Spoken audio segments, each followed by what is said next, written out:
Hello student, BIT online classes में आज हम एक नया टॉपिक स्टार्ट करेंगे।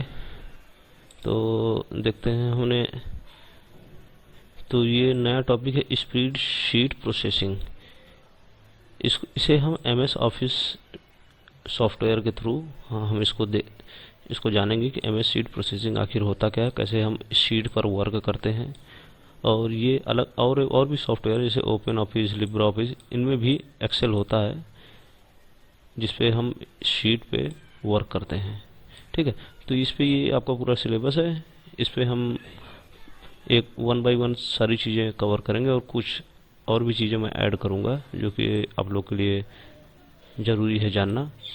और हो सकता है मैं एक सीक्वेंस में ना चलूँ जिस हिसाब से आपका सिलेबस राइट डाउन है। ठीक है, मैं अपने सीक्वेंस के अकॉर्डिंग चलूँगा। जो भी चीज़ें आपको पहले जाननी चाहिए, जो बाद में जाननी चाहिए। ठीक है, तो मैं सिलेबस पे अब नहीं जाऊँगा, मैं आपको पूरा एक्सेल कुछ वीडियोस में कवर करूँगा। तो हम आ गए हैं अपने एक्सेल पे। ठीक है, अब यहाँ पर देखिए एक्सेल क्या होता है। एक्सेल सेल्स, इस पे काफ़ी ढेर सारे ये जो बॉक्सेस बने हुए हैं इन्हें हम सेल बोलते हैं। अब देखिए इस पे क्या होता है, ये एक पेजेस होते हैं। देखिए कई शीट होती हैं इनमें, 1 2 3 4 5, ये सब शीटें हैं। ठीक, तो मैं कुछ शीटें मैंने इंसर्ट। देखिए शीटों को कैसे हम और भी हमें शीट चाहिए, एक तरीके के पेजेस हैं। एक पेज है, दूसरे पेज पर हम वर्क करना है। कई साथ हम कई शीटों पर वर्क कर सकते हैं यहाँ से। ठीक है, और भी शीट हमें चाहिए, यहाँ से हम ऐड करते जाते हैं। डिलीट करना है, यहाँ पे हम क्लिक करके डिलीट कर दिए। ठीक है, तो अब देखिए इसमें इन शीटों में ये जो ऊपर ABCD ये सब लिखा हुआ है, तो इसको हम बोलते हैं कॉलम्स। ये कॉलम है, ये ABCD जो भी है ये कॉलम्स है। और इधर पे जो 1 2 3 लिखा हुआ है, ये इनको हम रोज बोलते हैं। ये कॉलम है और ये रोज है। ठीक है, और इनके जो कॉम्बिनेशन में जो है, जैसे जैसे हमने यहाँ पर माउस को रखा है, यहाँ पर, तो A और ये 2, ये देखिए हाईलाइट हो गया है। इसका मतलब है कि ये जो सेल है ये A2 सेल है। ठीक है, यानी कॉलम्स और रोज के कॉम्बिनेशन को हम सेल बोलते हैं, और जिस पे हम डेटा को इनपुट करते हैं। इस पे हम डेटा इनपुट करते हैं इन सेलों पर, और इन सेलों पर ही हम पूरा अपना डेटा इंटर करते हैं। अब देखिए ये हो गया हमारा नेम बॉक्स हो गया, कि हम जहाँ भी कर्सर रखेंगे वहाँ पर उस सेल को वो दिखाएगा कौन सा सेल है। ये K रिप्रेजेंट कर रहा है कॉलम को, और 11 रिप्रेजेंट कर रहा है रोज को। ठीक है, अब इस पे हम कुछ डेटा इनपुट करते हैं। सबसे पहले हम देखते हैं कि इस पे हम फॉर्मेटिंग कैसे कर सकते हैं। मान के चलिए कि हमें यहाँ पर MS ऑफिस ये लिखना है। देखिए MS ऑफिस वर्ड। ठीक है, ये देखिए इतना बाहर आ गया। अब जैसे हम क्लिक, ठीक है, अब जब हम यहाँ पे लिखेंगे कोई चीज़, तो ये देखिए उसको वो अंदर छुपा दिया। तो इसके लिए हम क्या करेंगे, इस जो कॉलम इसको थोड़ा सा बड़ा कर देते हैं। तो यहाँ पर हम ले जाकर ये यहाँ पर जैसे ले जाएंगे, एक चौकोर कलर का एक चौकोर डिजाइन का एक तीर आ जाता है। तो उसको हम आगे पीछे करके अपने कॉलम को बड़ा या छोटा ऐसे कर सकते हैं। इसी तरह हम रोज को भी कर सकते हैं। ठीक है, इन सब को हम बड़ा या छोटा कर सकते हैं। अब देखिए हमें मान के चलिए मैं पहले इस थोड़ा सा हम मान के चलिए कि हमें ये 3 को थोड़ा सा और बड़ा करना है, इनको थोड़ा सा डिस्टेंस और बड़ी करनी है। तो हम यहाँ से सिलेक्ट करेंगे इसको, हम यहाँ से नहीं करेंगे, यहाँ पे माउस रख के ऐसे सिलेक्ट नहीं करेंगे इसको। अगर हम छोटा बड़ा देके करते हैं तो सिर्फ यही कॉलम केवल बड़ा छोटा हो रहा है। इसके लिए हम माउस को एक कॉलम के ऊपर ले जाएंगे। देखिए नीचे की डायरेक्शन का तीर बन गया, वहाँ पे रख के हम माउस की लेफ्ट बटन को दबाए रखेंगे और इधर स्क्रॉल करेंगे। मान के चलिए हमें E तक करना है, E तक। ठीक है, अब यहाँ पे हम कोई चीज़ हमें जितनी रखनी है, सारे कॉलमों को हमें जितना रखना, तो हम किसी एक कॉलम में चेंज करेंगे। जैसे हम इसको इतना रख दिए, देखिए ऑटोमेटिक सारी कॉलम एक साइज में बढ़ गई हैं, क्योंकि अगर हम एक एक करते हैं तो हमें पता नहीं चलेगा कितने पे हमने सेट किया, ये बराबर हुई कि नहीं हुई। इसलिए हम ये इसके यूज से हम ऐसा कर सकते हैं। और इसी तरह हम इधर रोज में भी कर सकते हैं। रोज पे हम जैसे ले जाएंगे तो ये देखिए तीर आ गया। तो इसको हम ऐसे सिलेक्ट कर लिए। अब इसमें हमें थोड़ा सा और इसको बड़ा करना है। ये देखिए सारी चीज़ें इक्वल पार्ट्स में ये सारी चीज़ें हो गई हैं। ठीक है, तो ऐसे हम फॉर्मेटिंग करते हैं। और मान के चलिए इस पे हमें कोई डेटा लिखना है। तो हमने लिख दिया EXCEL एक्सेल। ठीक है, बाकी वर्ड में जैसे आप लोगों ने वर्क किया है, तो इस पे अब इस वर्ड को अक्षर को हमें बड़ा छोटा करना है। तो ये फॉन्ट स्टाइल है। ठीक है, इस फॉन्ट स्टाइल को यूज़ करके हम जो भी फॉन्ट रखना चाहते हैं, देखिए यहाँ चेंजेस होगा। इसके अक्षर को बड़ा करना है। ये सिंपली आपको उसको पूरा सिलेक्ट नहीं करना, सिंपल आपको वहाँ पर एक्सेल उस सेल को क्लिक करना है, सेलेक्ट करना है, उसके अंदर डबल क्लिक करके, ये नहीं कि हम इसको पहले चलें पूरा एक्सेल कॉपी करें। सिंपल हमें वहाँ पे रखना है और हम कोई भी चेंजेस करेंगे। ये देखिए यहाँ पर हो रहा है। ठीक है, और ये जानते हैं घटाने फॉन्ट को इंक्रीज डिक्रीज के लिए है, कलर चेंज करने के लिए है। तो ये सब चीज़ें बेसिक सी चीज़ें हैं और आप लोग वर्ड में ये सब कर चुके हैं। ठीक है, अब इस पर हम कुछ डेटा इनपुट करते हैं। तो जैसे कि हमें 25 लिखना है। चलिए पहले मैं थोड़ा सा और अलाइनमेंट बताता हूँ आप लोग को। अलाइनमेंट क्या है, जैसे कि हमने वही लिखा था EXEL एक्सेल। ठीक है, अब जैसे इस क्या कहते हैं, इस सेल से दूसरे सेल पे जाना है, तो हम सिंपल इस पे जो राइट साइड की एरो की होती है हम उसको दबाएंगे। यहाँ आ गए। अब यहाँ पे हम लिखेंगे WORD वर्ड, फिर दबाया। अब यहाँ पे लिख देंगे POWER पावर पॉइंट। ठीक है, फिर ये किया। ऐसे हम इसको घटा बढ़ा आगे पीछे कर सकते हैं। जिधर भी एरो की मदद से हम आगे पीछे इधर भी करेंगे, वहाँ पर हम इससे सेल को इधर उधर मूव करा सकते हैं। अब जैसे मान के चलिए ये एक्सेल, इसको थोड़ा सा बड़ा मैं करता हूँ, देखिए। ठीक है, तो ये हमारा लेफ्ट साइड अलाइनमेंट में है, एकदम नीचे। हम चाहते हैं इसको बीचों बीच करना। ठीक है, तो देखिए यहाँ पर देखिए आप जाएंगे, ये ऑप्शन है। देखिए एकदम नीचे की तरफ डिनोट कर रहा है, एकदम नीचे है। इसको दबाएंगे, देखिए बीच में आ गया, इसको ऊपर आ गया। तो हम बीच में, और देखिए ये अभी राइट साइड का लगा है, और सॉरी लेफ्ट साइड का लगा है, इसलिए क्या कहते हैं ये लेफ्ट में है अक्षर। इसको हम बीच में कर दिए, इसको हम इधर साइड में कर दिए। तो इनके कम्बिनेशन से आपको डेटा जहाँ भी रखना है वो आप रख सकते हैं। अब मान के चलिए कि ये अक्षर थोड़ा सा बड़ा है। ये अक्षर काफ़ी बड़ा है, इसको हम चलिए और थोड़ा ऐसे छोटा कर देते हैं, इसको थोड़ा सा और बड़ा कर देते। मान के चलिए कि हम इसको ऐसे ऐसे लिखना चाहते हैं। ठीक है, इतना ही इसकी साइज, कॉलम की साइज इतनी ही हो, लेकिन हमें इसे ऐसे ऐसे लिखना।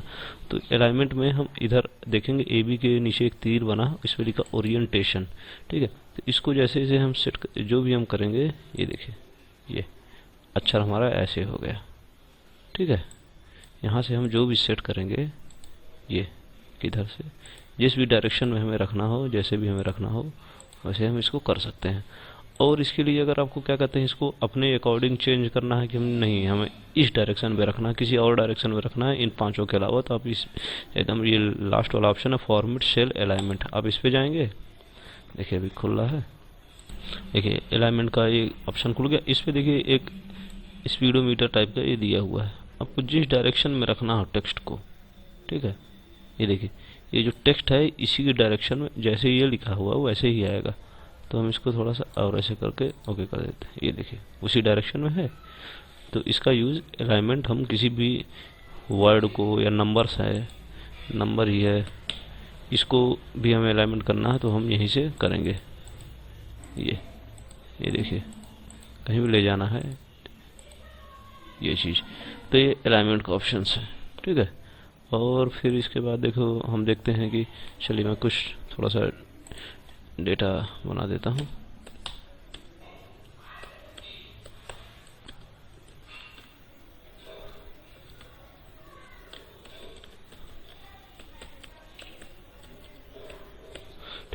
तो ये हमारी एक तरीके की एक छोटी सी टेबल है, ठीक है। इसमें कुछ नंबर्स लिखे हुए हैं। तो इस पे इसको हमें क्या करना है, जैसे इस पे हमें बॉर्डर लगाना है, ठीक है। हम चाहते हैं कि ये एक बॉक्स में, ये बॉक्स के अंदर हो जाए, तो हम सिंपल इसको सेलेक्ट करेंगे। यहाँ पे हम जाएंगे ये बॉर्डर में, बॉटम बॉर्डर, ठीक है। तो ये बॉर्डर्स में गए, देखिए इसमें अलग अलग प्रकार के बॉर्डर्स बने हुए हैं। तो जैसे ये बॉटम बॉर्डर है, तो यानी यहाँ पे नीचे लाइन लग जाएगी। टॉप बॉर्डर है तो टॉप में बॉर्डर लग जाएगा, लेफ्ट राइट, ठीक है। तो हमें ऑल बॉर्डर पे कर देते हैं। ये देखिए एक थोड़ा सा हाईलाइट हो गया, और थोड़ा सा इसको मोटा करना है तो थोड़ा सा आप यहीं से ही सारी चेंजेस कर सकते हैं। ये देखिए और मोटा हो गया, ठीक है। तो ये बॉर्डर हो गया। तो इस बॉक्स में आपका ये डेटा इसके अंदर हो गया। अब मान के चलिए हमें कुछ नंबर्स, थोड़ा फार्मूला देखते हैं कि फार्मूला हम कैसे यूज़ करते हैं, ठीक है। तो जैसे हमें यहाँ पे नंबर दे दिया 90, यहाँ दे दिया 70, यहाँ 66, ठीक है। तो देखिए यहाँ पर ये जो नंबर लिखा हुआ है ये A1 में है, और ये 70 जो है A2 में है, ये A3 में है, ठीक है। तो यहाँ पर ये नेम दिखाएगा। मान के चलिए अगर यहाँ पे कोई अच्छा लिखा हुआ है, अब हमें इस सेल को जानने के लिए हमें यहाँ से यहाँ तक गिने, यहाँ से यहाँ तक माउस को ले जाएं, फिर ऐसे करके ऐसे ले जाएं, ठीक है। तो इसके लिए हम जैसे सिंपल जानने के लिए सिंपल यहाँ पे जैसे इस सेल को क्लिक करेंगे तो यहाँ पर नाम आ जाएगा F9 की ये सेल है, ठीक है। अब मान के चलिए कि हमें इन तीनों वैल्यूज़ को ऐड करना है, 3 को करना है, 2 को करना है, ठीक है। तो उसके पहले आपको जहाँ पर रिजल्ट चाहिए वहाँ पर आप उस सेल को सेलेक्ट करेंगे, और सिंपल वहाँ पर आप सबसे पहले लिखेंगे इक्वल टू किसी भी फार्मूले का स्टार्टिंग टैग है। तो अब इक्वल टू, अब आपको करना क्या है, हमें ये 90, 70, 66 को ऐड करना है। तो इसके लिए हम नंबर्स को नहीं लिखेंगे, उसके लिए हम लिखेंगे इसके अंदर जो भी वैल्यू है वो चेंज होती रहती है, हम उसको चेंज भी कर सकते हैं। लेकिन जो हम फार्मूला लगाना चाहते हैं इसके अंदर जो भी वैल्यू है उस वैल्यू को ऐड करें। तो उसके लिए हमें क्या करना होता है, जैसे A1 को हमें जोड़ना है, 90 और 70 को जोड़ना है, तो A1 को जोड़ना है हमें A2 से, ठीक है। तो यहाँ पे हम लिखेंगे A1 प्लस A2। जैसे हम इंटर करेंगे देखिए यहाँ पे वैल्यू ये सम आ गया, इन दोनों का जोड़ आ गया 160, ठीक है। और जैसे कि और यहाँ पर जो ये fx है ये फार्मूला बार है, इसको बोलते हैं फार्मूला बार, ठीक है। यहाँ पे हम कोई भी फार्मूला यहाँ पे इंटर कर सकते हैं। हम नहीं चाहते यहाँ पे इंटर करना, तो हम सीधे यहाँ पे इंटर करेंगे equal to A1 plus A2 plus A3, ठीक है। जैसे ही हम बाहर क्लिक करेंगे तो यहाँ पे तीनों का ऐड आ जाएगा, ठीक है। और हमें फार्मूला जैसे देखना है कि हमने क्या फार्मूला लगाया था, किसको किसको ऐड किया, तो हम जैसे ही सिंपल जो रिजल्ट सेल है यहाँ पे रिजल्ट हमने प्रिंट कराया है वहाँ पर हम सिंपल क्लिक करेंगे तो यहाँ पर फार्मूला आपका आ जाएगा। मान के चलिए कि हम A1 A2 को A3 से घटाना चाहते हैं, ये सॉरी, ठीक है। तो ये 94 आ गया, इन दोनों को जोड़ के 66 घटा दिया इसने, ठीक है। तो ऐसे ही हम एडिशन, डिवीजन, सब्सट्रैक्शन, ऐसे ही हम जोड़ घटाना ये सब करते हैं। तो हमने देखा कि हमने कोई भी वैल्यू है उसको ऐड करने के लिए हम यहाँ पे फार्मूला लिख सकते हैं, यहाँ फार्मूला लिख सकते हैं। हम जब भी यहाँ फार्मूला लिखेंगे और उसको इंटर करेंगे तो यहाँ पे सिर्फ वैल्यू दिखाई देगी, उसका जो भी रिजल्ट है वो रिजल्ट दिखाएगा, लेकिन यहाँ पर फार्मूला दिखाई देगा, ठीक है। अब मान के चलिए हमें 77 को 90 से ऐड करना है, तो हम 77, ठीक है। और हमें रिजल्ट चाहिए, यहाँ पे चाहिए D1 पे चाहिए, तो हम सिंपल यहाँ पे क्लिक करेंगे और इक्वल टू लिखेंगे। और हमें वो सेल को देखने के लिए तो हमें भाई मैनुअली देखना पड़ेगा कि A1 है, फिर इसको F, फिर यहाँ जाएंगे F9।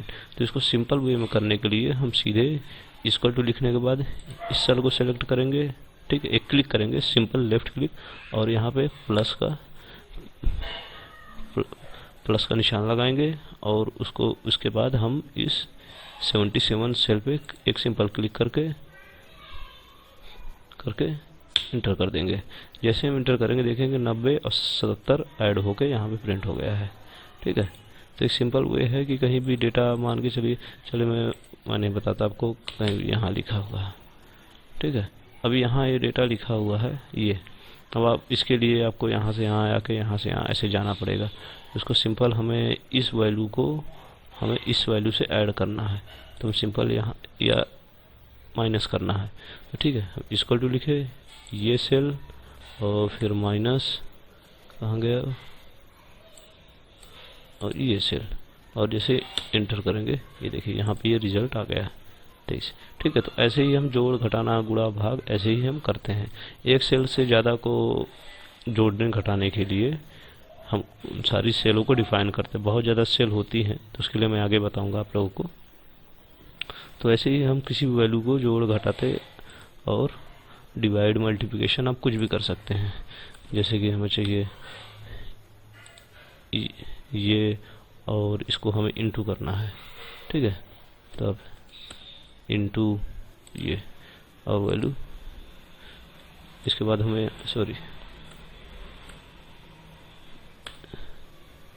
इसको और इंटर, ये देखिए यहाँ पे ये रिजल्ट आ गया, ठीक है। दो जगह आ गया है। तो ऐसे भी हम किसी भी दो नंबर्स को इनपुट करके उनको एडिशन, दो या बहुत ज़्यादा हैं तो उनको सबको डिफाइन करके यहाँ से कर सकते हैं। अब जैसे सिंपल मैं बताऊँ, जैसे आपको यहाँ पे 2 3 4 5 6 7 8 9, ठीक है।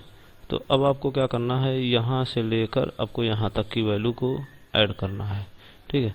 तो आप सिंपल यहाँ जाएंगे और इक्वल टू ये ए से लेकर 8 1, ये हो गया इसको, ठीक है। तो हम इनको इन सारी सेलों को सिलेक्ट करेंगे। अब फार्मूला बार पे अपने जाएंगे। पहले हमें देखिए कहाँ, पहले कर्सर रख देते हैं कि हमें रिजल्ट कहाँ चाहिए, हम 10, और इन 8 वैल्यू को हमें जोड़ना है एक साथ, हमें बार बार न लिखना पड़े A1 + A2 + A3 + A, ठीक है। तो इनको सेलेक्ट करेंगे और सेलेक्ट करने के बाद यहाँ पर जाएंगे और यहाँ पे लिखेंगे इक्वल टू सम, एक ब्रैकेट लगाएंगे और उसके बाद हम नंबर को डिफाइन करेंगे। को यहाँ पे थोड़ा सा प्रॉब्लम हो रही है। हाँ, तो देखिए हम यहाँ कहीं भी जहाँ हमें रिजल्ट चाहिए वहाँ डबल क्लिक करके हम सिंपल फार्मूला बार पे जाएंगे और वहाँ पे लिखेंगे इक्वल टू और सम और एक ओपनिंग ब्रैकेट, फिर उस वैल्यू को सिलेक्ट करेंगे जहाँ से जहाँ तक हमें जोड़ना है। देखिए पूरी टेबल को हमने ऐड कर दिया, सिलेक्ट कर दिया और ब्रैकेट को बंद करके इंटर कर दिया। देखिए यहाँ पे हमें इन सब का एडिशन मिल गया है। तो ऐसे एक हम रेंज डिफाइन कर सकते हैं उसको कॉलन, डबल कॉलन लगाकर, ठीक है। तो A1 से लेकर 8 तक की वैल्यू को हमने सम किया है, ये देखिए, ठीक है। तो यहाँ पर ये रिजल्ट आया है आपका, ठीक है, 44। तो ऐसे ही हम एडिशन, डिलीशन ये सब चीज़ें करते हैं, ठीक है। अभी आगे भी और भी बहुत सी चीज़ें हैं, और भी चीज़ों पर हम वर्क करेंगे। अभी बेसिक्स में इतना ही।